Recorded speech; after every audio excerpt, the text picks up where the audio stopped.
Ankleshwar GIDC notified કચેરી પાસે 1890 kilo SS ધાતુનો જથ્થો ઝડપી પાડ્યો હતો. અમદાવાદનો ઈસમ અન્ય ઈસમના કહેવાથી મીના એન્જિનિયરિંગમાંથી ભરી લાવ્યો હોવાની કબૂલાત પણ પુરાવા રજૂ ન કર્યા હતા. બિલ્ટી કે આધાર પુરાવા વગર લઈ જવાતા એસએસ ધાતુના ભંગારનો 4.53 લાખનો જથ્થો તેમજ ગાડી મળી 12.53 લાખનો મુદ્દેમાલ જપ્ત કર્યો. ચાલકની અટક કરી વધુ તપાસ શરૂ કરી. અંકલેશ્વર જીઆઈડીસી પોલીસની ટીમને ચોક્કસ માહિતી મળી હતી કે મુક્તિ ચોકડી તરફથી એક ઈસમ પિકઅપ ગાડીમાં એસએસ ધાતુના શંકાસ્પદ ટુકડા લઈને નોટિફાઈડ કચેરી તરફથી પસાર થવાનું છે. જે ચોક્કસ માહિતીના આધારે જીઆઈડીસી પોલીસે નોટિફાઈડ કચેરી પાસે વોચ ગોઠવી હતી.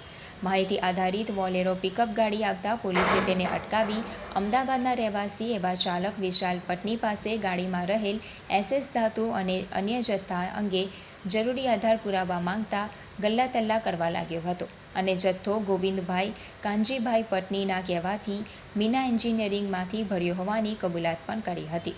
પણ ધાતુના જથ્થા અંગે કોઈ જ આધાર પુરાવા રજૂ કર્યા ન હતા. જેના આધારે પોલીસે પ્રાથમિક જથ્થો ચોરી કે છળકપટથી મળ્યો હોવાની શંકાએ જપ્ત કર્યો હતો.